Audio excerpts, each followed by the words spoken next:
Okey. Okey, dah live.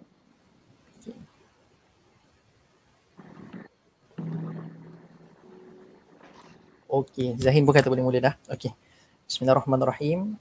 Assalamualaikum warahmatullahi wabarakatuh. Alhamdulillah. Wassalatu wassalamu ala Rasulillah wa ala alihi wa sahbihi wa man walah. Subhanaka la ilma lana illa ma 'allamtana innaka antal alimul hakim. Qala rabbi shrah li sadri wa yassir li amri wa hlul 'uqdatam min lisani yafqahu qawli. Allahumma ja'alna minal ladzina yastami'una qawla fayattabi'una ahsanah. Amin ya rabbal alamin. Assalamualaikum warahmatullahi wabarakatuh pada semua yang sedang menonton pada saat ini. Dan saya rasa saya nak ucapkan salam khusus pada Ustaz kita sekarang ni yang bersama-sama dengan kita. Assalamualaikum Ustaz. Assalamualaikum warahmatullahi wabarakatuh. Macam kita dah buat macam rancangan TV Ustaz, kita santai-santai je Ustaz Baik. Kita buat macam nanti. Ustaz apa khabar Ustaz? Sihat Alhamdulillah, khair. Macam mana Ustaz sepanjang PKP ni okey ke Ustaz di rumah? PKP ni mengajar kita khauf dan roja. Bismillah. Khauf dan raja, insya-Allah. Simple tapi dalam tu Ustaz. Alhamdulillah, pertama sekali kita nak ucapkan syukur dan terima kasih kepada Allah Al-Jalil kerana mempertemukan kita, memberikan kita ruang dan peluang untuk kita bertemu. Sama ada, alhamdulillah, walaupun tak bertemu secara berdepan tapi kita bertemu secara maya. Dan alhamdulillah Ustaz, terima kasih Ustaz kerana sudi untuk memenuhi jemputan daripada Tadabbur Center. Sebab kita maklum dengan komitmen asatizah kita yang berada di universiti ni, barangkali time cuti ni pun kena kerja. Barangkali sibuk menanda kertas, barangkali baru ni Dr. Wan pun sama juga dia bagi tahu, dia sibuk menanda kertas je lah. Lepas tu dengan nak kena uruskan pelajar master yang SV dengan dia dan sebagainya. Betul lah tu. Tak tahulah nak katanya banyaknya, tapi nak katanya dengan komitmen daripada asatizah ni menyebabkan kami Tadabbur Center bersemangat lah. Sebab kami sangat-sangat menghargai komitmen daripada asatizah sekalian semua. Jadi termasuklah Dr. Fakhrul Razi yang sudi memberikan komitmen. Jazakallahu khairan jazak Ustaz. Wa'iyyakum jami'an. Komitmen yang sangat luar biasa. Baik, saya pun memang tak berhajat Ustaz untuk saya nak mukadimah panjang. Cuma memang hajat kami di Tadabbur Center ni, kami nak cuba mengetengahkan atau memperkenalkan semua asatizah yang terlibat dalam bidang tafsir, yang mungkin bidang akademiknya, track akademik dia memang dalam bidang tafsir dan Al-Quran. Jadi kami nak cuba memasarkan ataupun kami nak cuba biar rakyat Malaysia kenal siapakah figure-figure tokoh-tokoh tafsir yang ada di Malaysia yang terlibat dalam bidang akademik secara serius lah. Saya nak perkenalkan terlebih dahulu kita punya panelis, boleh kata panelis kita pada hari ini, iaitu Dr. Ahmad Fakhrul Razi bin Muhammad Zabidi. Berasal tadi sempatlah bertaaruf dengan Ustaz, berasal daripada Johor, asalnya lahir di Johor, sekarang menetap di Selangor. Lepas tu kalau Ustaz Razi ni, kalau mungkin di UKM mungkin dah familiar, Ustaz Razi ni merupakan pensyarah di Fakulti Pengajian Islam di UKM. Kalau ikutkan sejarah perjalanan akademiknya, kalau setakat yang saya dapat makluman di sini, Ustaz merupakan sarjana muda, graduan sarjana muda Quran dan Sunnah di FPI UKM. Seterusnya melanjutkan dalam second degree Ustaz di Badan Bidang Syariah di Al-Azhar Mesir. Okey, kemudian sarjana Usuluddin di University of Jordan. Masya-Allah, daripada Malaysia ke Mesir lalu ke Jordan dalam bidang master Usuluddin. Seterusnya PhD tafsir. Yang ni saya akan ceritakan serba sikit Ustaz detail tentang apa kajian Ustaz terhadap apa yang Ustaz kaji masa PhD ni. PhD tafsir di UKM. Ustaz mengkaji, kalau Ustaz nanti boleh cerita secara detail lah, Ustaz mengkaji orang kata dalam Mafatihul Ghaib Ustaz karangan Al-Imam Fakhruddin Ar-Razi rahimahullah. Kata saya sendiri pun antara yang banyak mengambil istifadah daripada tafsir Ar-Razi ni Ustaz. Sebab kebetulan semalam pun di live Tadabbur Center pun kami ada sahabat kami lah, Ustaz Syahri dengan Ustaz Faiz. Kami ambil sisi Ar-Razi. Yang saya kira kalau tengok Ar-Razi ni ada satu vision yang sangat luar biasa lah terhadap dunia tafsir ni. Tapi rasanya yang mengkaji dengan lebih mendalam tu lebih tahulah macam mana kehebatan Ar-Razi ni, insya-Allah. Itu basically lah tentang Dr. Razi ni, tuan-puan sekalian yang sedang menonton.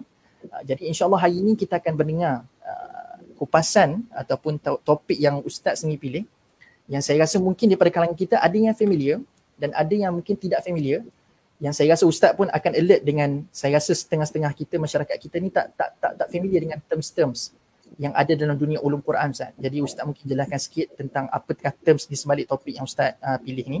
Okay, topik yang Ustaz pilih boleh saya bacakan dekat sini seperti mana yang anda boleh tengok di poster sebelum ini. Topik yang Ustaz pilih adalah pendekatan al-lataif dalam memahami kalam al-latif.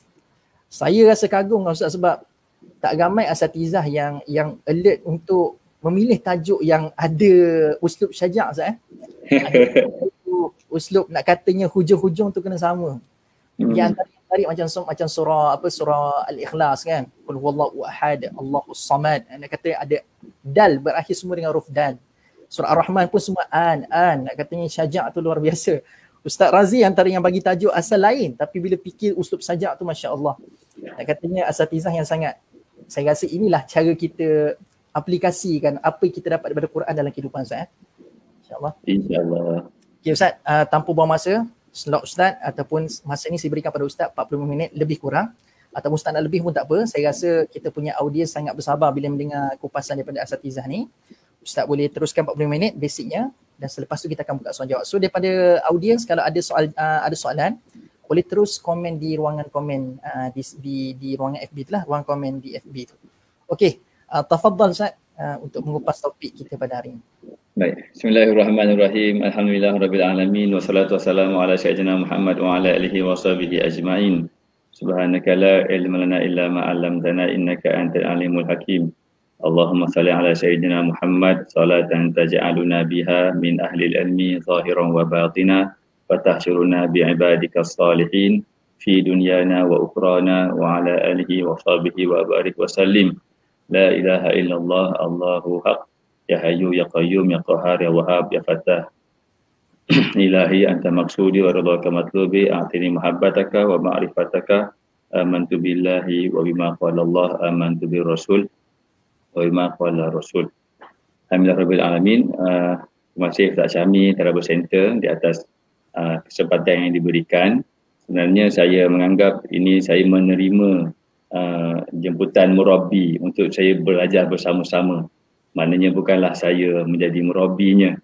Maknanya dalam memahami dan mengkaji ayat-ayat Allah Ta'ala ayat-ayat Allah Ta'ala ini, maknanya tidak ada kunjung putusnya dalam kita mengkaji ayat-ayat Allah. Tajuk kita adalah berkenaan dengan pendekatan Al-Lataif dalam memahami kalam Al-Latif. Al-Latif adalah salah satu daripada asma' Allah Subhanahu Wa Ta'ala yang merujuk kepada Allah Ta'ala itu maha berlemah lembut, maha memberi ihsan kepada semua hamba-Nya, maknanya maha halus, dan maha teliti. Begitulah maksud Al-Latif. Jadi perbahasan kita pada hari ini bertitik tolak daripada ayat surah Al-An'am ayat 103. Bismillahirrahmanirrahim. La tudrikuhul absaru wa huwa yudrikul absara wa huwal latiful khabir. Di sana ada banyak lagi ayat yang Allah Ta'ala nyatakan Latif dan Khabir. Kebanyakan nama-nama Allah, bila sebut Al-Latif dalam Al-Quran, dia akan ending dengan Al-Khabir, digandingkan. Di situ perbahasan yang lain lah dalam mengkaji tentang penggunaan itu. Jadi maksud ayat ini adalah maknanya segala pemikiran tidak akan dapat menanggapi Allah. Bahkan Allah Ta'ala dapat menanggapi ataupun mengetahui semua yang ada dalam pemikiran. Kurang lebih begitu ya. Wa huwa latiful khabir, dan Allah Ta'ala itu sifatnya maha latif, maha penyantun, maha pelembut, maknanya maha halus, maha berkasih sayang, maha berihsan, memberi ihsan, kurang lebih begitu. Al-Khabir maha mengetahui. Al-Alim. Beza Al-Alim dengan Al-Khabir ini adalah Al-Khabir itu mengetahui, ini berpengalaman, kalau maksudnya, kalau boleh kita terjemahkan. Daripada ayat ini kita nak bangkitkan bahawa Allah Subhanahu Wa Taala declare bahawa diri itu latif. Latif ini bersifat perkara yang tak dapat untuk ditangkapi oleh akal tetapi dapat dirasakan dengan perasaan. Latif ini lebih kepada elemen afektif. Gitu. Sebab itulah wujud Allah Ta'ala itu maknanya bukan untuk difikirkan bagaimana wujudnya, tetapi Allah Ta'ala itu untuk dirasai wujudnya itu. Jadi kalau difikirkan itu absar, itu basar. Basar mata akal. Tetapi Allah Ta'ala itu tidak akan dapat untuk ditangkapi oleh mata akal. La tudrikuhul absar. kita fikir macam mana pun tentang Allah SWT, tetap hakikatnya Allah Ta'ala itu tidak akan dapat ditanggapi, dapat difikirkan. Untuk al-idrak fi datillah, untuk mengetahui tentang Allah Ta'ala itu memang tidak akan kemampuan kita. Alright? Sedangkan Allah Ta'ala itu mengetahui segala perkara yang merangkumi makhluk. Segala yang selain Allah Ta'ala itu makhluk. Maka makhluk ni semua dalam takbir Allah Subhanahu Wa Ta'ala, la ta'khudhuhu sinatun wala naum. Maksudnya Allah Ta'ala itu tidak sekali-kali alpa dalam mentadbir makhluknya itu. Lantaran itu, wujud Allah bukan untuk dibincangkan kebagaimanaannya, tetapi wujud Allah untuk dirasai dalam hati setiap hamba. Gitu. Jadi bila wujud Allah Ta'ala untuk dirasai, bermaksud apakah sifatnya? Sifat terunggul Allah Subhanahu Wa Ta'ala itu adalah sifat Ar-Rahman. Jadi untuk dirasai kasihnya, untuk dirasai anugerahnya, untuk merasai Allah Ta'ala itu Al-Wahhab, Maha menganugerahkan, untuk merasai Allah Ta'ala itu Ar-Razzaq, untuk merasai Allah Ta'ala itu At-Tawwab, Al-Ghaffar dan seterusnya. Jadi dengan itu, maknanya di situlah maknanya elemen keterhubungan kita dengan Allah Subhanahu Wa Ta'ala. Maka di situlah, sebab itulah Allah Ta'ala, bila Allah mengatakan Allah tak akan dapat mampu untuk difikirkan dan dibagaimanakan dengan akal, sedangkan Allah Ta'ala itu yang mengetahui segala perkara, kemudian Allah Ta'ala endingkan Allah Ta'ala itu latif, bermaksud ada isyarat bahawa Allah Ta'ala itu untuk kita terhubung dengan Allah, bahawa melalui merasai wujudnya yang sifatnya itu dinaungi dengan sifat yang utama, iaitu sifat Ar-Rahman. Itu fokus dia. Kemudian bila Allahumma salli ala Muhammad, bila kita sebut tentang pendekatan Al-Lataif, pendekatan Al-Lataif ini setakat literature review yang saya buat semasa saya punya kajian PhD dengan bimbingan para mursyid pastinya, kerana ini adalah perkara yang bersifat kerohanian, yang bersifat dominannya dalam aspek tasawuf dalam bidang pengajian Islam. Okay. Bila kita sebut pendekatan Lataif, Imam Ar-Razi adalah satu-satunya mufassir yang mengetengahkan prinsip-prinsip Lataif itu sendiri. Dia begini, Lataif itu banyak mufassir telah mengungkapkannya di celah-celah pentafsiran mereka. Tetapi yang saya temui mengungkapkan kaedah-kaedah yang boleh dijadikan sebagai sandaran utama untuk kita membuat kerangka ataupun struktur Lataif itu sendiri, itu Imam Ar-Razi rahimahullah. Okey. Dan Imam Ar-Razi bila dia nyatakan pentafsiran itu dalam konteks Lataif, diisytiharkan secara terang-terangan. Lataif bagi ayat ini sekian. Begitu. Dan dinyatakan dalam pelbagai bentuk dan kaedah. Dan ada juga pentafsiran beliau yang kita lihat macam Lataif. Tetapi dia tak cakap itu Lataif. Itu kita tak kaji. Sebab kita tak ada declaration daripada Imam Ar-Razi. Dan benda macam seumpama itu banyak dalam tafsir yang lain. Yang kita dapati, banyak para sarjana tafsir hari ini, dia mengeluarkan Lataif daripada segenap tafsir pada perkara yang dia rasakan huraian itu sebagai Lataif. Tetapi mufassir itu sendiri tidak declare itu Lataif. Faham. Sebaliknya Imam Ar-Razi, bila nak declare itu Lataif, dia kata Lataif ayat ni begini. Kadang-kadang Lataif itu sebagai menepati keseluruhan pentafsiran ayat. Kadang-kadang dia menyatakan Lataif dulu, kemudian tafsirnya lain. Kadang-kadang ditafsirkan dulu, kemudian lepas habis tafsir ayat tu dia katakan Lataifnya apa. Kadang-kadang lepas dah habis satu surah, dia bagi Lataif keseluruhan surah tersebut apa dia. Okey, dan kadang-kadang Lataif itu berkaitan dengan makna ayat, berkaitan dengan pentafsiran ayat, berkaitan dengan siyaqul ayat. Tapi banyak keadaan Lataif itu keluar daripada konteks ayat. Keluar langsung, maknanya dia tidak menempati pentafsiran ayat tu sendiri. Begitu. Jadi kepelbagaian contoh yang ditunjukkan oleh Imam Ar-Razi bersama dengan beberapa kaedah yang beliau nyatakan, itulah yang saya kaji dalam saya punya kajian PhD, dan itulah yang saya cuba untuk ketengahkan. Alhamdulillah, lepas tamat PhD saya di UKM, pastinya saya kena sebut nama-nama guru saya. Okey, 3 yang utama. Penyelidik saya Dr. Wan Nasruddin, begitu sinonim juga dengan Allah Muhammad, dengan Tadabbur Center, dan juga Profesor Dr. Zulkifli, okey, di UM, profesor kita. Prof Zul, Prof Zul, dan Allah Muhammad, dan juga Dr. Haziah, Prof Zul, Prof Datuk Zul dengan Dr. Hajah sebagai saya punya pemeriksa. Begitu. Jadi selepas tamat PhD saya itu, saya pergi kembali, dapat kesempatan pergi ke Jordan, bertemu dengan guru kita waktu saya belajar master kat Jordan, iaitu Allah SWT Muhammad Dr. Sulaiman Dukur, dan kita bertanya khabar. Akhirnya beliau tanya saya, dah buat macam mana sekarang? Saya kata sudah habis PhD. Beliau tanya saya apa tajuk yang saya buat, kata buat tentang Lataif. Jadi beliau mengatakan bahawa tajuk itu memang tidak ada orang buat lagi dan dia baru bersama dengan pelajar PhD dia nak buat tajuk itu. Begitu. Lepas tu dia tanya saya, lepas tu kau tulis dalam bahasa apa? Tulis bahasa Melayu, tak tulis bahasa Arab ke? Nantilah kena terjemah. Sebab maknanya kalau ikut kaedah akademik, maknanya dia kena jadikan kajian saya itu sebagai dia punya LR untuk pelajar dia. Kemudian pada masa yang sama dia uji saya apa kandungan-kandungan tentang Lataif itu. Jadi saya menjawab, sebab memang sebenarnya dia guru saya waktu master dulu, ambil 2 subjek dengan dia kurang lebih.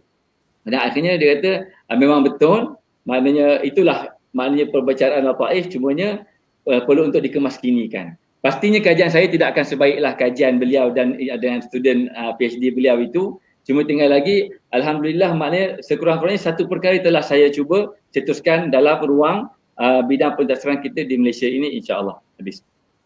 Kemudian bila Imam Ar-Razi mengungkapkan tentang Lataif, akhirnya saya buat kesimpulan bahawa pendekatan Lataif dalam memahami ataupun membuat tadabbur terhadap Al-Quran, dia kembali kepada 3 prinsip. 3 prinsip. Yang pertama, walau bagaimanapun kita nak tadabbur Al-Quran, yang memandu tadabbur kita terhadap Al-Quran adalah ilmu fardu ain yang 3 itu. Ilmu fardu ain yang 3 itu. Jadi untuk ilmu fardu ain yang 3 itu berasaskan kepada hadis Jibril, ada iman Islam ihsan, dan juga berasaskan kepada ayat. Berasaskan kepada ayat surah Al-Jumu'ah ayat 2.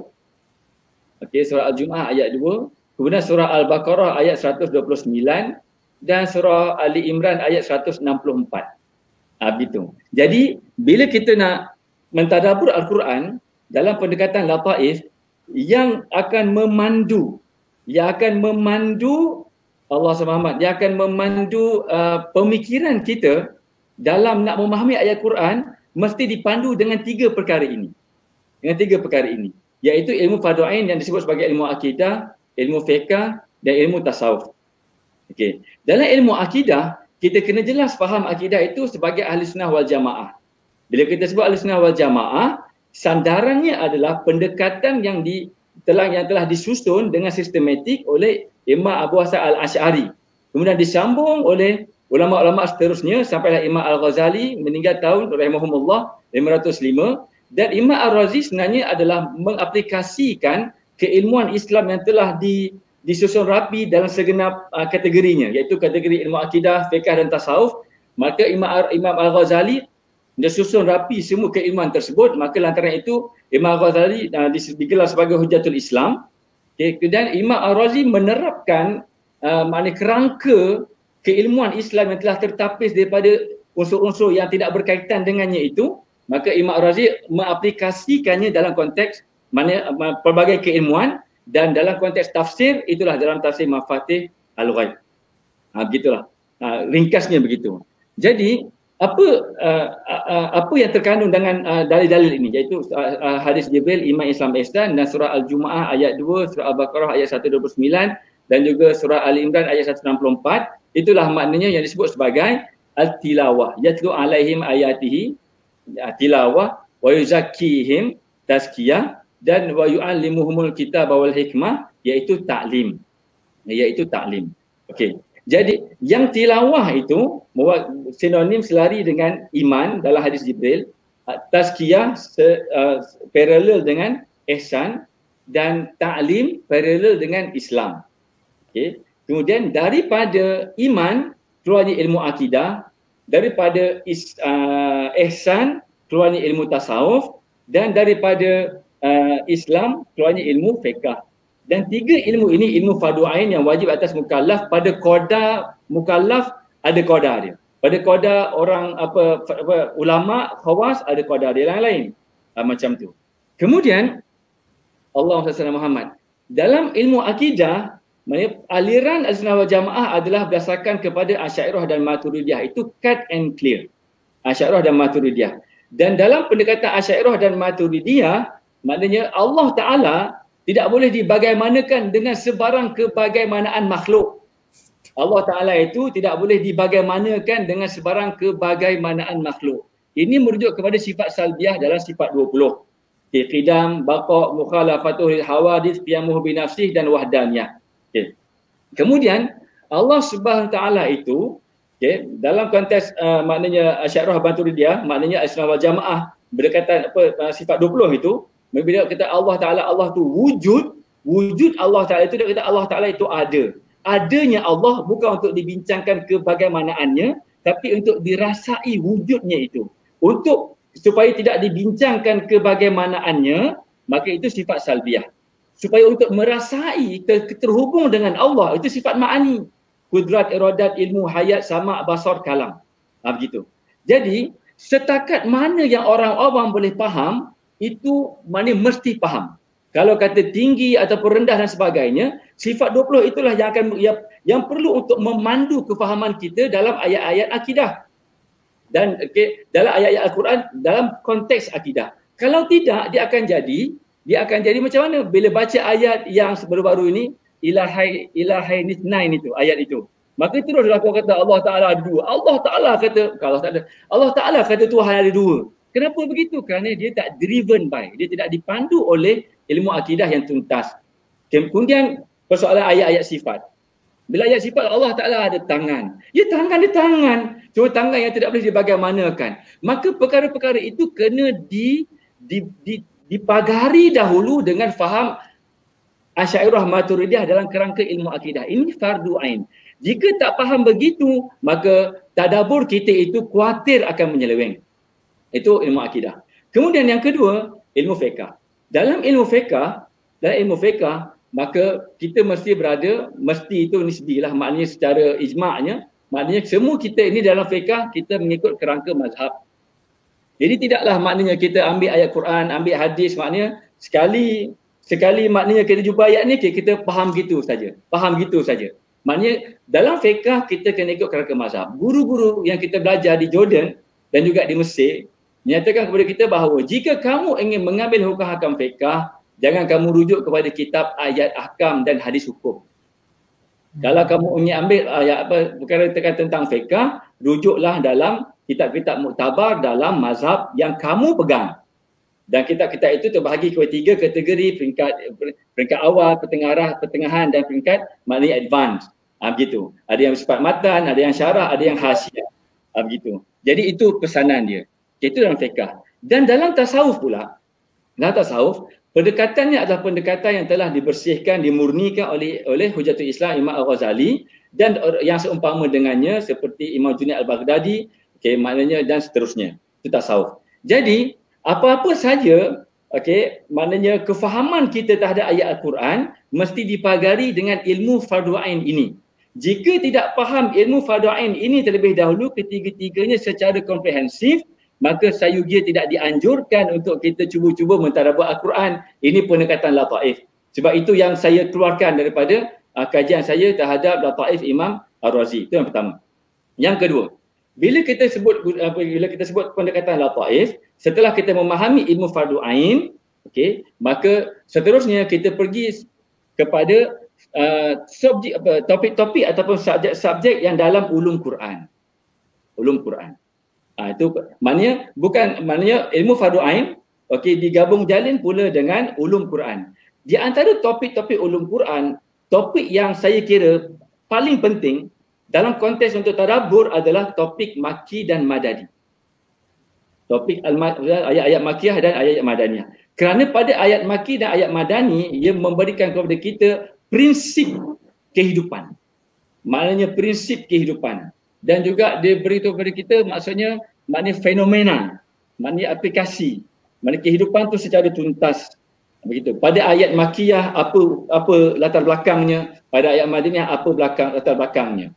Serentak dengan itu, maka wujudlah perbahasan berkenaan dengan at-tarabut, al-munasabat, kemudian maknanya ilmu siyaq, Okey, maknanya wahdah maudhu'iyah dan seterusnya. Itu kalau saya panjang kat situ nanti tak habis kita. Jadi sekadar nak terangkan tentang pendekatan lataif tu saja. Maknanya Ya. yang pertama mesti ada ilmu fardu ain, yang kedua mesti ada ulum Quran. Pada koda orang awam gitulah.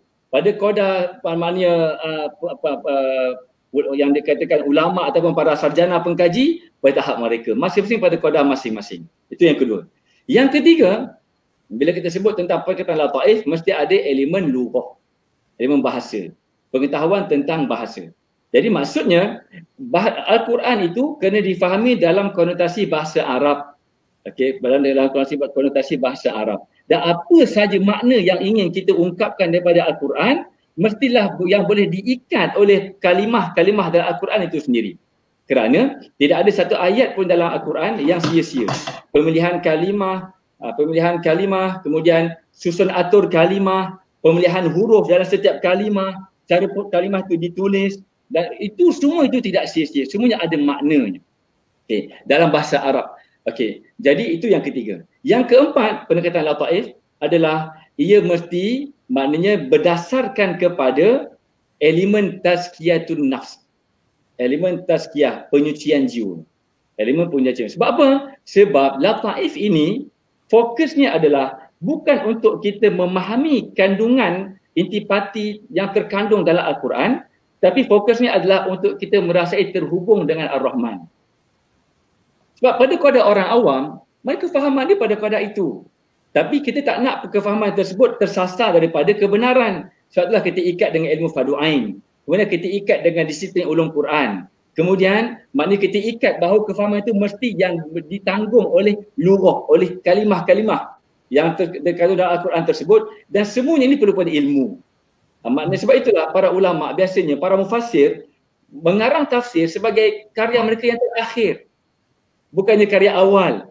Kita tengok maknanya sorotan maknanya manaqib para ulama, manaqib para ulama, maknanya Allah SWT Muhammad, kitab tafsir itu adalah kitab yang terakhir yang ditulis. Kemudian selepas itu maknanya intiqal ila rafiqil a'la. Meninggal dunia, rahimahumullah ajma'in. Okey, habis. Jadi, samalah kita, bila kita nak belajar Islam, jangan terus terjun kepada Al-Quran, jangan terus terjun kepada hadis. Dalam konteks ilmu Al-Quran, sesuai dengan Tadabbur Center, kita kena ada fardu ain dulu, kita kena ada ulum Quran dulu, dan kita kena ada asas bahasa Arab dulu. At least kita insaf siapa kita, di mana letak duduk kita. Okey, dan kita ini bukannya dah buat satu yang baru, tapi kita mewarisi keilmuan daripada sanad yang muktabar. Kalau sanad yang muktabar, kalau ikut kerangka manhaj Azhari, maka dia ada tiga. Satu, sanad riwayah. Yang kedua, sanad dirayah. Dan yang ketiga, sanad tazkiyah. Ketiga-tiga ini ada kaitan dengan keilmuan Islam secara menyeluruh dan tidak boleh berpisah di antara satu sama lain. Begitu. Kemudian yang keempat adalah tazkiyatun nafs, penyucian jiwa. Kerana jiwa yang kotor mana mungkin terhubung dengan Allah yang Maha Suci. Itu bidalannya begitu. Jadi bila sebut tentang tazkiyatun nafs, pastilah elemen tasawuf yang mendominasi. Dan ini sesuai dengan Imam Ar-Razi nyatakan dalam tafsirnya Mafatih Al-Ghaib, dia kata begini, kalaulah tidak kerana, dia kata begini, maknanya awalan yang mengajarkan dia tentang elemen tazkiyah ini adalah bapanya sendiri. Dan kalaulah tidak kerana maknanya kebersihan jiwa, mana mungkin Allah Ta'ala maknanya melimpahkan kepada kita kefahaman ini. Itu antara mafhum-mafhum kalam-kalam beliau rahimahullah. Kemudian beliau katakan lagi, ini hanyalah sebahagian kecil daripada perkara yang Allah izinkan untuk aku ungkapkan, daripada pelbagai perkara yang Allah Ta'ala limpahkan. Kurang lebih begitulah perkataan-perkataannya. Jadi bila mengkaji perkataan-perkataan Imam Ar-Razi itu, saya rujuk kepada guru-guru saya, terutama guru dalam bimbingan kerohanian. Maka beliau berkata begini, Ustaz, jika Ustaz ingin mengkaji lataif Al-Quran oleh Imam Ar-Razi, maka Ustaz kena menghidupkan lataif Ustaz sendiri. Dan maksudnya apa? Dalam ilmu tasawuf, kita ada titik-titik lataif. Itu dalam pendekatan ilmu tasawuf. Jadi ini adalah sebagai pendedahan. Maknanya sekurang-kurangnya yang mendengar bicara kita pada pagi ini tahu mana yang dia tak tahu. Dampaklah pelan-pelan untuk dia mengetahui perkara yang dia tidak tahu. Mengetahui perkara yang tidak tahu, itu juga satu keilmuan, satu ilmu. Ya, habis. Jadi menyebabkan saya pun pergi, maknanya bertalaki, maknanya pergi menziarahi, bermuzakarah dengan para masyayikh dalam bidang tasawuf, dan sehinggalah akhirnya maknanya terbukalah sedikit yang Allah Ta'ala bukakan kepada saya untuk kita kongsikan di sini. Untuk kita kongsikan di sini supaya mudah-mudahan ada manfaatnya kepada umum, insya-Allah. Habis. Inilah yang saya maksudkan secara ringkas pendekatan lataif. Iaitu saya ulang balik, fardu ain, ulum Quran. Kalau nak masuk kalau dalam ulum Quran tu nak masuk usul tafsir pun tak ada masalah. Kemudian maknanya bahasa Arab dan juga apa dia tazkiyah. Okey, elemen tazkiyah yang saya nak kongsikan pada pagi ini adalah bertitik tolak daripada 3 perkara. Elemen tazkiyah. Elemen tazkiyah. Yang ni tak perlu faham pun buat je. Okey, elemen tazkiyah. Yang pertama bermula dengan istighfar. Elemen tazkiyah. Istighfar. Jadi kalau nak cuba tadabbur Al-Quran dengan pendekatan lataif, ilmu fardu ain itu adalah pelajaran yang berpanjangan. Pelajaran yang berpanjangan. Maknanya sebab dia ilmu Allah kan tak berkesudahan. Belajar terus. Okey. Tapi dari sudut amalannya adalah istighfar. Istighfar untuk membersihkan bekas hati. Membersihkan bekas hati. Kemudian selepas istighfar, daripada dosa yang nyata, dosa yang tersembunyi, alright. Kemudian terus kepada selawat. Selawat itu, ibu segala selawat adalah selawat Ibrahimiyah pastinya. Lepas daripada selawat, untuk tujuan apa selawat? Untuk memperindahkan bekas hati kita yang telah dibersihkan dengan istighfar. Okay. Kemudian bersyahadah la ilaha illallah Muhammadur Rasulullah, asyhadu an la ilaha illallah wa asyhadu anna sayyidina Muhammadan Rasulullah. Gitu. Jadi maknanya supaya apa? Supaya menerima limpahan, ada connection dan keterhubungan dengan Allah Subhanahu wa taala. Supaya Allah Taala memandu kita supaya ilham yang benar. Pemikiran yang benar. Dan bukan semata-mata ilham dan pemikiran serta kefahaman, okey, lebih daripada itu adalah kajian kita terhadap Al-Quran akan menatijahkan ahwal. Dan inilah kemuncak kepada pendekatan lataif. Kalau orang kata maknanya pendekatan lataif nak jadi apa kita ni? Nak jadi apa kita ni? Pendekatan lataif kita nak jadi apa? Bukan kita nak jadi orang yang confirm memahami Al-Quran tu. Itu kalau dapat, itu min fadlillah.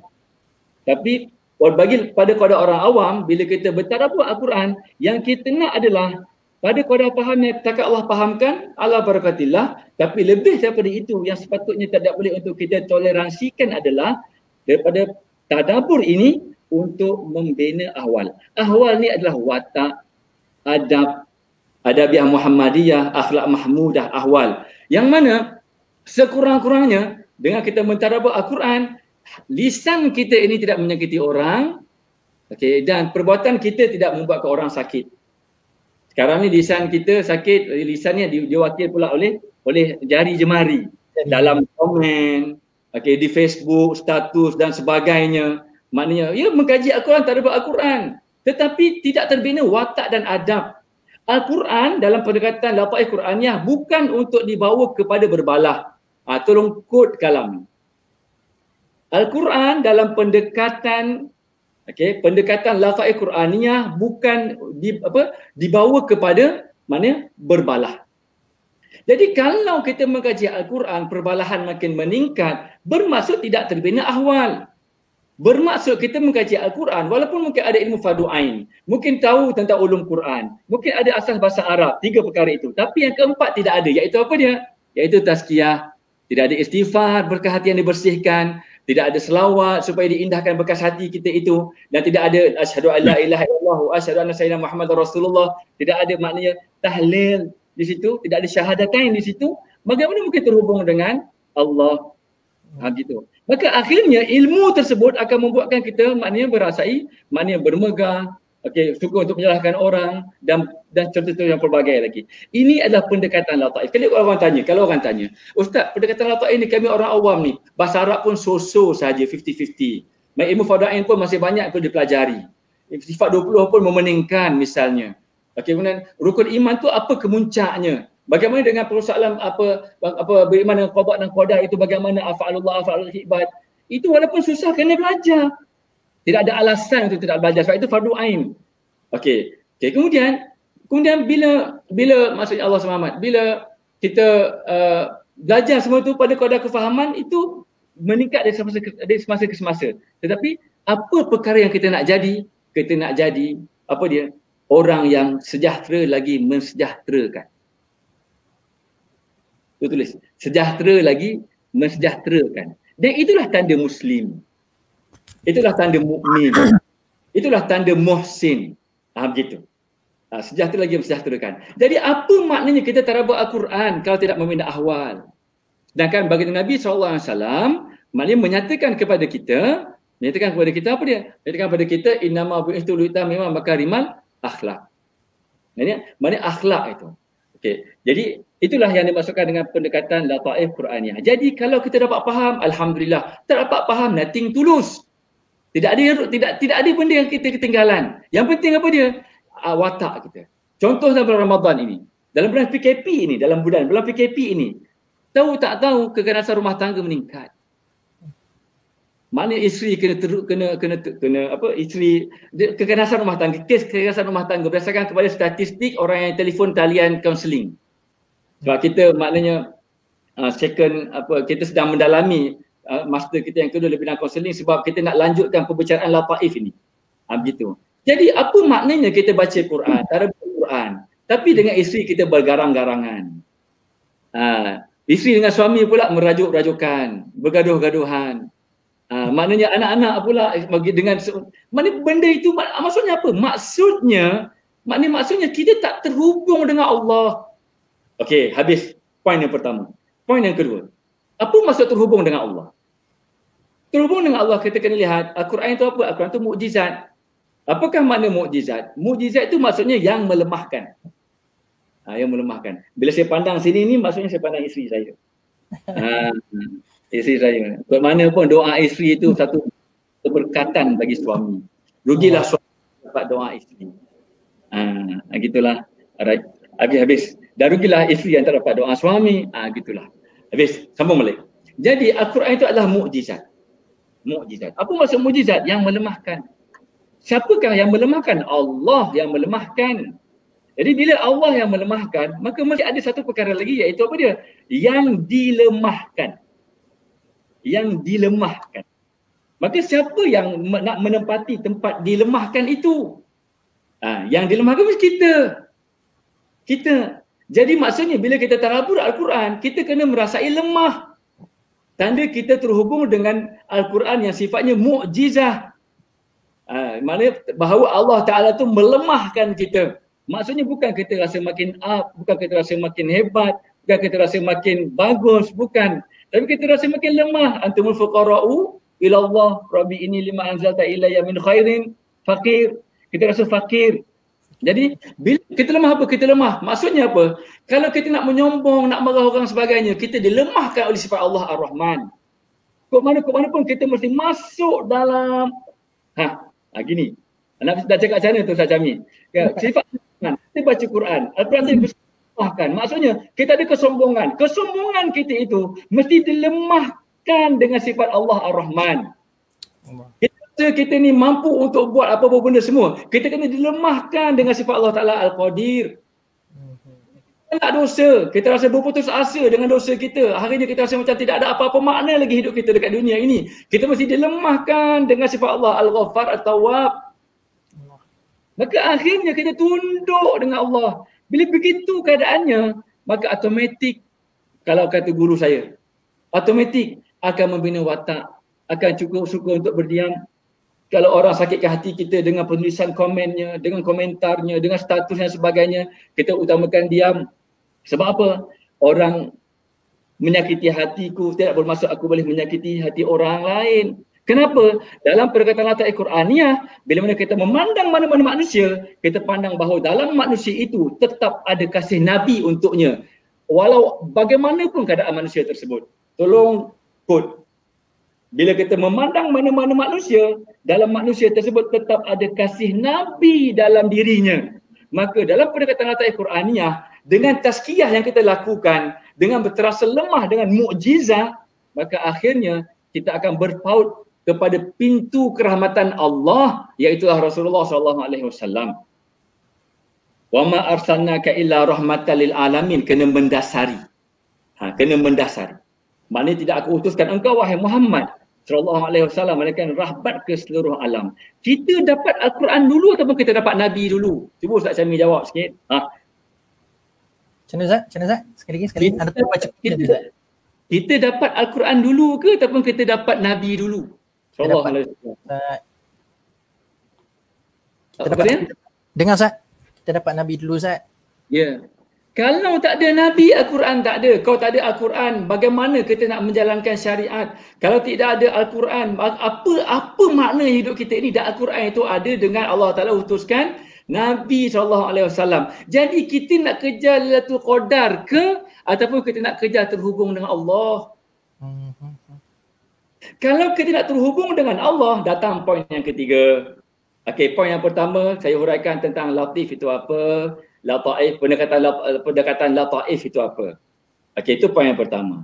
Lepas tu lama saya berbicara dengan poin yang pertama ini, kemudian saya terus pergi sikit pada poin yang kedua, iaitu kita akhirnya dalam pendekatan lataif ini yang penting kita terhubung dengan Allah. Bila terhubung dengan Allah bermaksud kita merasai mukjizat itu, iaitu kita rasa lemah dengan Al-Quran yang melemahkan.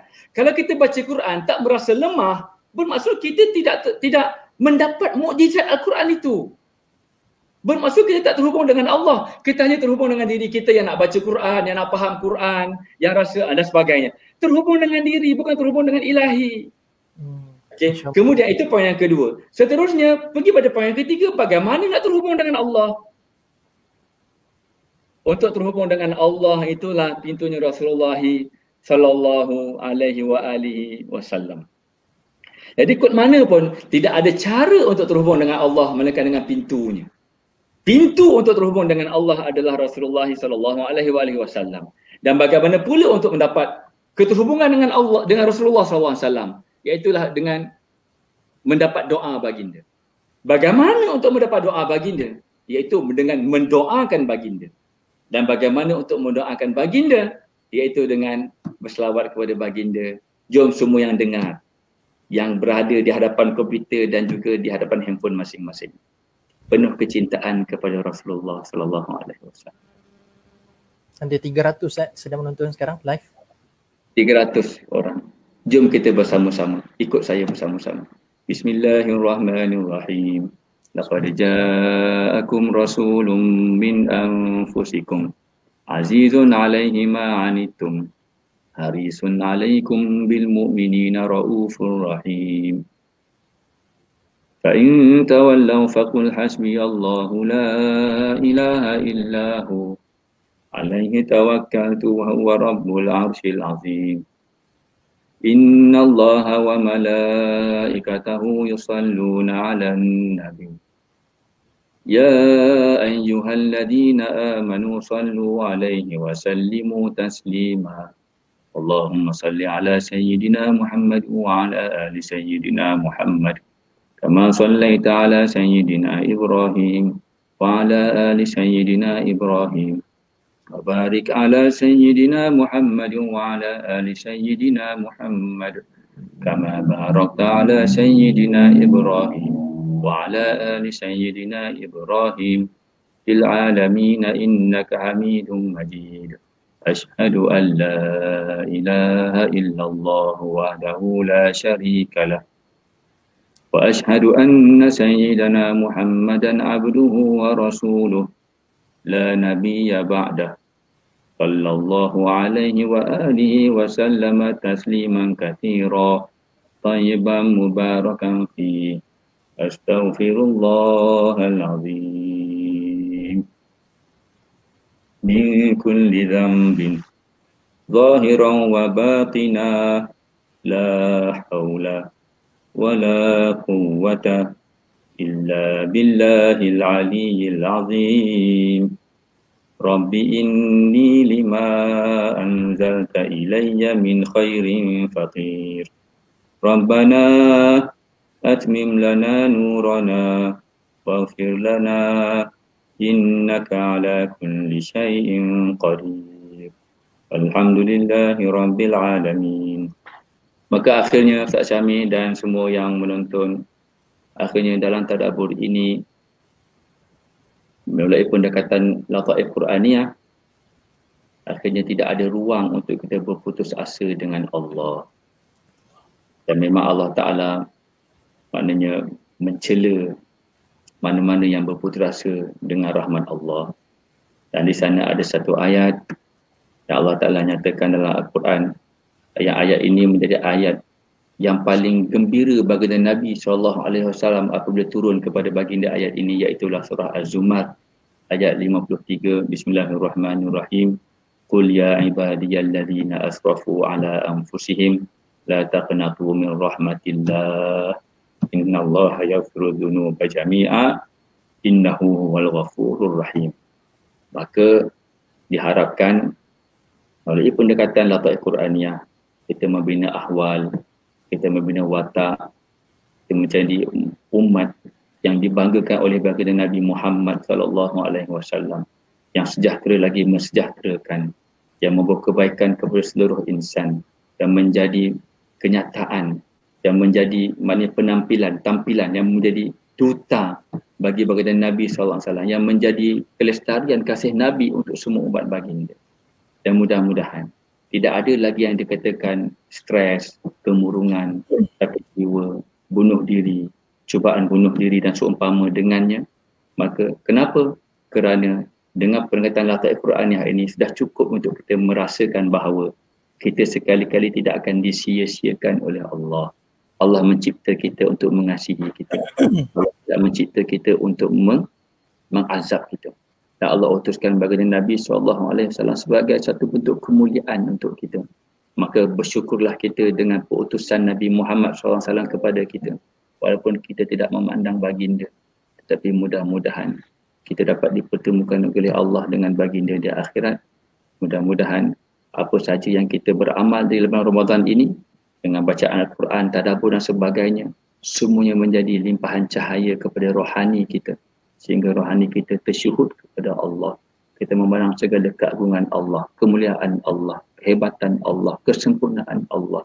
Sehingga benar-benar kita menjadi hamba yang fakir kepada Allah. Mana mungkin hamba yang fakir, wataknya sombong. Mana mungkin hamba yang fakir, wataknya menyakiti orang lain. Kurang lebih begitulah. Mudah-mudahan bermanfaat untuk semua. Saya minta maaf di atas segala salah dan silap. Jika ada pilihan tutur kata saya ini, maknanya yang mungkin disalahfahami dan sebagainya, saya minta maaf. Dan cukup masa 45 minit kurang lebih. Aku lupa lihada astagfirullahaladzim. Jazakallah khairan jazak Ustaz Dr. Fakhrul Razi kerana sudi berkongsi Ustaz. Topik yang saya kira saya rasa asas Ustaz, bukannya asas lah benda ni. Sebab terlalu ramai orang yang mengejar untuk terlalu banyak info tetapi menggadaikan konsep-konsep spiritual sebegini. Konsep-konsep penekanan kerohanian daripada apa yang kita pelajari daripada Quran. Sebab hakikatnya kalau kata dari sudut orang berilmu, kalau dari sudut intelek, kalau kita tengok fasa makiyah sekalipun Ustaz, tadi Ustaz dah sebut tentang ulum Quran kan, fasa yang penting untuk kita refer adalah berkaitan dengan maki dengan madani. Hakikatnya orang di Mekah pun boleh dikatakan orang yang intelek dari sudut keilmuan juga, dari sudut diorang ni boleh membaca. Nak katanya diorang boleh memahami bahasa Arab dengan lebih baik lagi sebab Quran turun dalam bahasa mereka. Tapi kenapa akhirnya kefahaman mereka sepatutnya lebih tuntas terhadap Al-Quran tidak menghubungkan mereka dengan Allah? Itu yang saya nampak yang dia macam memukul kita lah Ustaz. Sebab ramai orang terlalu mengejar info-info ataupun maklumat-maklumat tentang Quran. Dia rasa macam dah cukup kuat dengan pembacaan-pembacaan tentang Quran. Tapi kalau tidak ada satu pengharapan untuk berhubung dengan Tuhan tu, dia tidak ke mana pun tadabbur tu. Saya rasa Ustaz, saya rasa kupasan Ustaz hari ini dia agak merakyat kepada masyarakat yang sedang menonton pada saat ini Ustaz. Sebab dia ada setengah, sebab kami di Tadabbur Center ni antara benda yang kerap kami dapat soalan adalah macam mana kami ni orang-orang awam untuk mentadabbur. Sebab bila dengar Ustaz Syahari duk kupas macam ni, saya kupas macam ni, Ustaz Yusof kupas macam ni, nak katanya, dia kata macam mana lah, dia terfikir macam mana nak kupas macam tu. Hakikatnya bukan itu tujuannya. Hakikatnya adalah kita nak baca Quran bagi orang awam, tak kira lah siapa peringkat pun, level mana pun dia mengaji, kita nak biar ada keterhubungan dengan Tuhan tu. Dan lebih tepat saya rasa Tuhan tu kita istilahkan kat sini adalah keterhubungan dan hubungan yang baik dengan Ar-Rahman tu Ustaz. Ya. Kena kata Ar-Rahman. Ar-Rahman tu, sebab An-Nasir itu lebih tepat untuk kita nak sebut, sebab kasih dia tu yang kita nak rasa dekat situ. Meskipun kita ni bukanlah faqih ataupun orang yang fasih berbahasa Arab ataupun yelah dari sudut ilmu-ilmu basic macam ni, tetapi hakikatnya yang itulah tujuan yang kita nak capai dalam tadabbur. Dan Anda rasa dia selari pun dengan dalam banyak-banyak ulama kita Ustaz, macam contohnya Asy-Syanqiti rahimahullah, bila mana dia membahaskan tentang tadabbur pun ada elemen yang Ustaz sebutkan tadi, iaitu tazkiyatun nafs. Ya. Dalam 5 step yang digariskan oleh Al-Amin Syyanqiti rahimahullah, dia ada letakkan pada yang keempat ataupun yang terakhir. Anda rasa yang keempat Ustaz, yang terakhir letak al-amal. Al-amal. Yang keempat tu tazkiyatun nafs. Maknanya penting bagi orang yang mentadabbur ayat-ayat Allah SWT ini, dia pergi kepada ruang lingkup itu. Tidak sekadar berkata saya tahu, tetapi dia kena cakap by the end, saya rasa Ar-Rahman di sebalik kalam Allah tu. Maksudnya hari ni kita ramai nak kejar saya tahu tentang ayat tu, saya tahu tentang tafsir ayat tu, saya tahu kupasan tentang ayat tu, tetapi adakah mereka boleh berkata pula selepas mereka tahu tu, saya rasa ayat tu, saya rasa Ar-Rahman di sebalik ayat tu. Saya rasa Ustaz dia macam agak merakyat lah Ustaznya pengusia hari ni Ustaz. Dia tidaklah terlalu terkedepan, tetapi dia memerlukan proses yang sangat banyak juga untuk mencapai benda ni. Dia tidak sekadar boleh jump off. Tidak semua orang diposisikan oleh Allah Subhanahu Wa Taala untuk menjadi ulama, fuqaha, mufassir dan seterusnya. Betul. Tetapi semua orang perlu untuk mendapat bahagian daripada Al-Quran. Dan Al-Quran itu diutuskan, maknanya dan Nabi diutuskan untuk manusia semuanya. Dan manusia bukan satu jenis tapi banyak-banyak jenis. Maka yang paling membumi terkait dengan hubungan kita dengan Al-Quran adalah merasai berallah melalui mencintai Rasulullah sallallahu alaihi wasallam, dan ini semua elemen-elemen dalam bimbingan kerohanian. Allah. Okay, saya nampak dah ada soalan-soalan yang telah ditanya oleh kita punya audiens Ustaz. Ya, silakan. Ada dah tu, Ustaz nampak tak ada keluar dekat skrin tu? Skrin tu banyak sangat. Sekejap. Yang dekat muka kita Ustaz, dekat muka kita ada tak? Oh gitu. Nampak. Nampak Ustaz saya bacakan soalan tu, nanti Ustaz kupan lah. Okay, soalan daripada Tuan Muhammad Najib Al-Haq, tu dia punya nama Facebook dia lah. Bolehkah kita bertadabbur walau belum cukup ilmu atau syarat-syarat yang disebutkan tadi? Jawapannya boleh. Dia pada 4 tadi tu Ustaz, yang pasal fardu ain tu semua tu, saya rasa tu. Apa komentar Ustaz tentang soalan daripada Jawapannya boleh. Boleh. Tapi kita kena faham dalam tadabbur kita tu apa yang kita nak. Yang kita nak, kita berpegang dengan apa yang kita tadabburkan, ataupun yang kita nak daripada tadabbur itu adalah rasa terhubung dengan Ar-Rahman. Pada kadar orang awam, tadabbur itu mesti untuk terhubung dengan Ar-Rahman wabas, dan itu kadar orang awam. Pada masa yang sama, ilmu yang empat kluster ilmu tu, sekarang kalimah kluster sekarang ni. Kluster fardu ain, kluster ulum Quran, kluster bahasa Arab dan kluster tazkiyah yang menjadi kepada pendekatan lataif Qur'aniyah, lataif dalam tadabbur itu ongoing. Dan apa sahaja kefahaman yang Allah berikan kepada kita kena tahqiq. Kalau kefahaman tersebut dalam konteks akidah, pergi kepada pakar akidah. Dan akidah itu selaras dengan Asy'ariyah Maturidiyah, itulah yang sebagai itlaq kepada Ahlussunnah wal Jamaah, supaya tidak tersalah memahami. Kalau tidak, jadilah tu Allah kata Tuhan ada dua. Macam mana nak faham macam tu? Okay. Itu satu contoh yang itu saya cakap begitu je lah. Habis. Kalau masalah itu berkaitan dengan fiqh, maka pergi kepada fuqaha. Kalau masalah itu berkaitan dengan kerohanian, pergi kepada mursyid para pembimbing dalam tasawuf. Tahqiq. Sementara itu kita catat apa saja kefahaman, sebab apa ada asar, sekurang-kurangnya asar, kalaupun tidak Nabi SAW, qayyidu al-ilma bil kitabah. Tambatlah ilmu itu dengan penulisan. Dan di situ kita boleh buat catat ke situ. Pertama. Yang kedua, semasa kita tadabbur Al-Quran, mesti kita membaca. Bila kita baca Al-Quran, kadang-kadang kita tersangkut. Baca tersangkut. Di situ juga kadang-kadang ada makna. Mungkin tempat yang kita tersangkut itu, makna ayat tersebut ada kaitan dengan diri kita. Dulu, sekarang ataupun yang akan datang. Kita rujuk balik. Kadang-kadang kita tersangkut baca tu mungkin salah baris. Allah Ta'ala seolah-olah hanya tak izin kita untuk terus baca dengan salah. Allah bagi kita tertelang elio ke apa ke, tersangkut. Maka kita tengok, kita ulang balik, oh ini rupanya. Begitu. Dan bagi sesiapa yang memang mulazamah baca Quran, mesti merasai pengalaman. Macam tu. Jadi masa itu bentuk tadabbur. Dan mana mungkin mana ayat yang kita tersangkut selama ni baca lancar, tiba-tiba terlupa, tiba-tiba tersangkut dan seumpama dengan maka kita sela ayat tersebut. Apa saja kefahaman, kita tahqiq balik dengan ulama. Dan benda ini berterusan sampailah mudah-mudahan husnul khatimah insya-Allah. InsyaAllah. Okey. Saya pun rasa soalan ni sesuai untuk ditanya Ustaz. Okey, soalan ni adalah macam mana kita nak harmonikan rasa kasih Ar-Rahman Allah apabila kita bertemu dengan ayat-ayat berbentuk azab ataupun ancaman. So apa pendapat Ustaz, pencerahan daripada Ustaz? Dia kena begini. Semua sifat-sifat Allah bernaung di bawah sifat Ar-Rahman. Dan Al-Quran disampaikan, Al-Quran itu siapa yang sampaikan? Rasulullah SAW. Rasulullah itu fungsi, tugas, peranan, tanggungjawab utama baginda SAW adalah rahmatan lil alamin. Maka baginda Nabi SAW menyampaikan wahyu dari Allah di atas status apa dia? Utusan kerahmatan Allah. Utusan kerahmatan Allah. Maka kalaupun ada ayat ancaman dan azab, itu umpama seorang ibu memberi ancaman kepada anaknya, tetapi seorang ibu tersebut pasti tidak terputus kasih kepada anak walaupun terbit daripada mulutnya kalam ancaman secara bidalan. Jadi jangan berputus asa. Wa mallahu bidzallamin lil abid. Maknanya kataba ala nafsihi rahmah. Allah Taala telah menetapkan dirinya itu, maknanya akan kerahmatan. Itu yang menjadi tunjang dalam segala ayat Quran yang kita nak dalami, walaupun ayat tersebut berkenaan dengan azab. Tetap tidak ternafi azab tersebut juga adalah sebagai tanda kasih daripada Allah Subhanahu Wa Taala. Nak memahami perkara dengan lebih lanjut itu dalam ilmu yang masing-masing. Bicara benda ni dalam tasawuf lain huraian dia Ustaz. Kalau isu ni sembang dalam akidah lain. Dan ingat bila dalam tadabbur, kalau benda tu benda akidah masuk dalam background akidah. Kalau benda tu tak fiqh masuk background fiqh.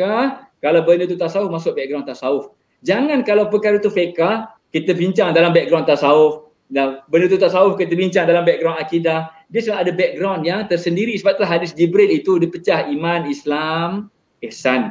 Begitu. Dan ini perlu kita kepada tahqiq dengan para ulama kita, para murabi, para mursyid kita. Dan usaha yang dibuat oleh Tadabbur Center ini satu perkara yang baik dan berterusan terus.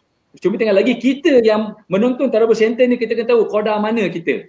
Kita bukan mimpi nak jadi Ustaz Asy'ari. Kita bukan mimpi nak jadi macam Dr. Wan, macam Prof Zul, macam Prof Najib dan sebagainya. Bukan. Bila kita dengar kalam tersebut, kita reflect pada diri kita. Itu tadabbur. Tadabbur tu reflection. Kita reflect pada diri kita. Ya Allah, lemah aku. Aku bergantung padamu. Ya Allah, maknanya bodoh aku bergantung pada ilmumu. Ya Allah, dosaku bergantung pada taubatmu. Ya Allah, lapar aku bergantung pada razakmu. Ya Allah, kurang aku bergantung pada wahabmu. Maka setelah kita mendengar perkongsian daripada para murabi kita di Tadabbur Center, kemudian kita reflect pada diri kita, pastikan ada terhubung kita dengan Allah melalui pintunya Rasulullah SAW. Pada qada itu sudah cukup menggembirakan. Allah. Sebab kalau analisa Ustaz, dalam Quran pun dia konsisten juga bila mana kalau kata azab tu adalah sebagai tanda Allah tak sayang, bagi saya macam itu tak logik berdasarkan apa yang kita baca Al-Quran sendiri. Sebab dalam surah yang kita nak bincang tentang sifat Ar-Rahman, dalam surah Ar-Rahman sendiri, nama surah Ar-Rahman, tapi dalam surah Ar-Rahman ada saja cerita pasal Jahannam dekat situ. Contoh pada ayat yang ke-43 Ustaz, hadhihi jahannamul lati yukadzibu bihal mujrimun. So ada perihal ataupun cerita pasal neraka dekat dalam surah yang ada cerita pasal kasih sayang, iaitu Ar-Rahman. Tapi Allah kata tujuan aku bagi tahu tentang neraka Jahannam ni tidak lain tidak bukan ayat selepas tu, iaitu liman khafa, siapa yang takut lepas aku cerita pasal benda tu, maqama rabbihi jannatan, aku akan berikan dia 2 syurga. Nak katanya Allah, itu juga tanda kasih Allah. Kasih Allah. Nak kata dekat situ lah anda nampaknya bukanlah macam bidalan Ustaz tadi, Masya Allah. Saya rasa macam yang ramai komen kata bidalan yang sangat cantik Ustaz. Seperti mana seorang ibu yang memberikan ancaman ataupun memberikan tutur kata bersifat larangan, tetapi hakikatnya untuk memberikan yang lebih baik untuk anak yang disayangi itu. Sama macam Allah bila mana cerita pasal neraka, kalau takut Allah kata syaratnya takut je lepas aku cerita pasal benda ni, lalu dia akan berikan syurga kepada kita. Masya Allah. Itu tanda Ar-Rahman Allah lah. Ustaz, tadi anda nampak ada satu soalan, tapi tak tahu sama ada dipin ke tidak oleh Zahir ni. Ada satu berkaitan dengan selek. Sebab anak tu Ustaz sesuai Ustaz untuk kupas tentang perkara ni. Yes, betul ada. iaitu sebab Ustaz bidang kaunseling sekarang Ustaz ada tengah ambil sarjana kaunseling. Baru belajar. Soalan yang berkaitan dengan mental disease orang kata, ataupun sakit ni lah, sakit mental ni. Ada kaitan ke Ustaz dengan lemah iman? Ada orang kata depresi ataupun mental ni orang kata tidak ada kaitan dengan lemah iman daripada soalan ni lah. So pendapat Ustaz macam mana? Kalau ditanya pendapat setakat yang saya belajar teori dalam kaunseling, dia ada beberapa dimensi teori. Okey, pada saya memang ada kaitan dengan aspek iman.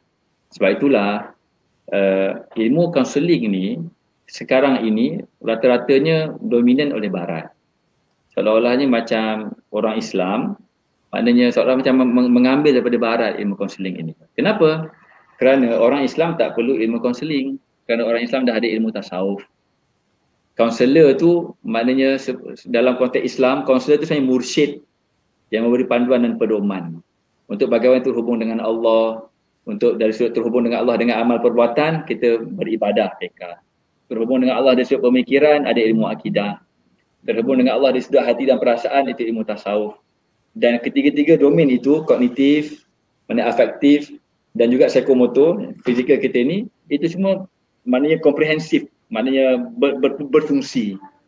Jadi maksudnya, kalau iman itu sempurna ataupun ada kekuatan iman, bila tak berputus asa dengan Allah, maka dia akan jadi apa? Dia akan jadi sangka baik. Bila kita baik sangka dengan Allah, Allah akan bagi kita kebaikan. Jadi kalau orang-orang yang depres, yang murung sebagainya ni, sebelum dia pergi ke orang lain macam-macam, maka fikir dulu dirimu, bagaimana sangkamu kepada Tuhanmu. Perbaiki sangkamu kepada Tuhanmu, nanti Allah akan memperbaiki kehidupanmu. Dirimu dalam takbirnya, bukan dalam takbirmu sendiri. Wallahu a'lam. Ustaz, rasanya sekejap saya tengok ada soalan lagi ke? Okey. Rasanya tak ada Ustaz setakat ni. Okey, baik Ustaz. Kebetulan pun kita dah sejam kita berkongsi.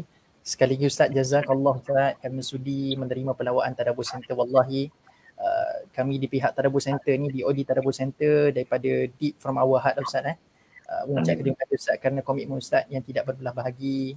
Tambah-tambah Ramadan sebegini barangkali ialah kita nak fokus pada diri sini, tapi Ustaz masih lagi mengambil ataupun boleh menerima peluang-peluang sebegini untuk berkongsi dengan masyarakat Ustaz. Sebab saya dapat perhatikan Ustaz, time PKP ni ramai orang kembali pada diri sendiri balik selepas mereka sibuk dengan benda di luar.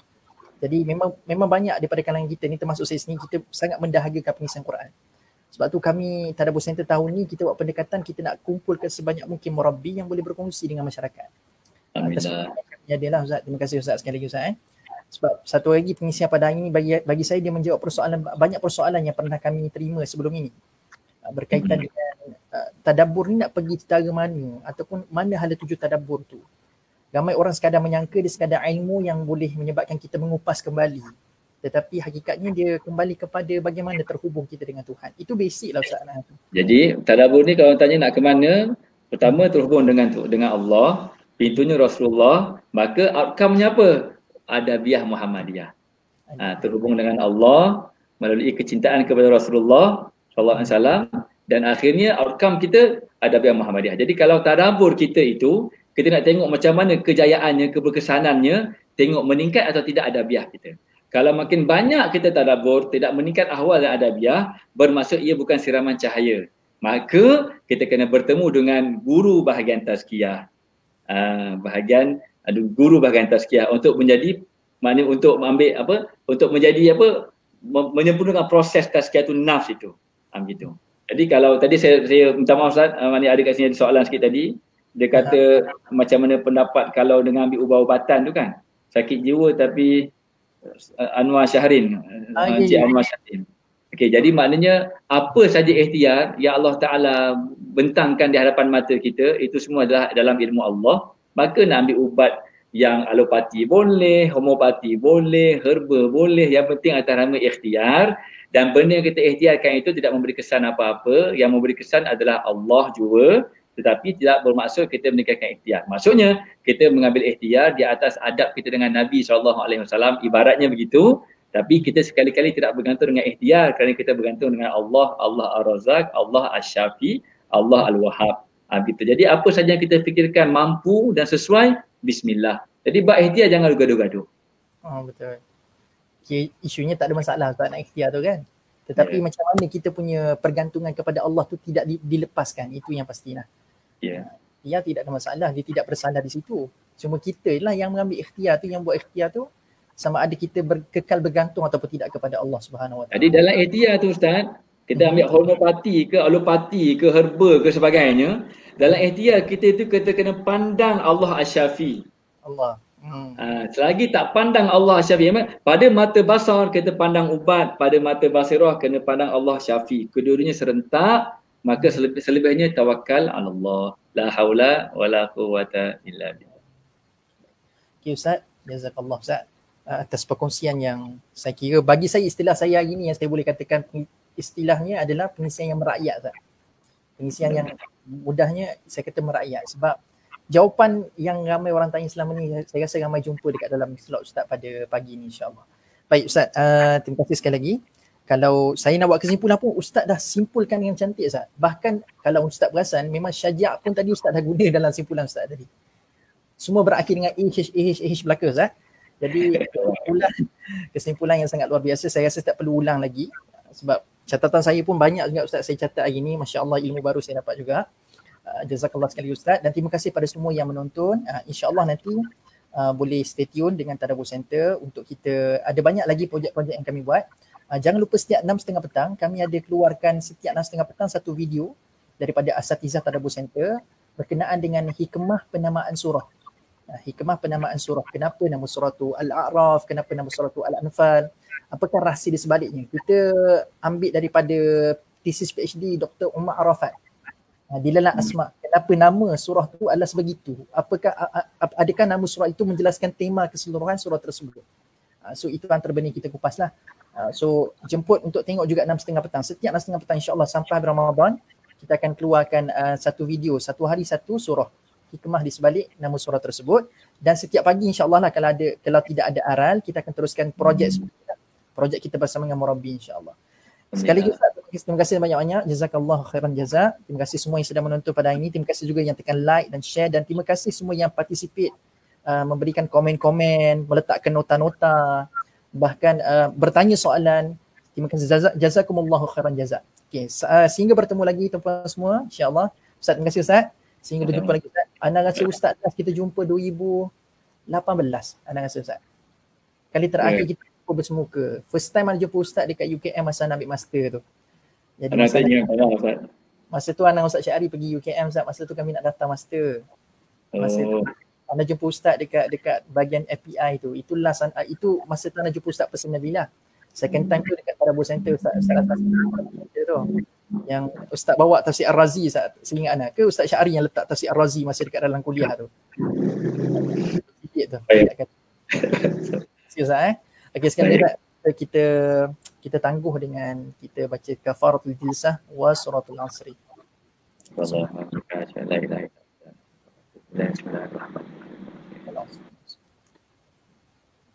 Assalamualaikum warahmatullahi wabarakatuh. Waalaikumsalam warahmatullahi wabarakatuh.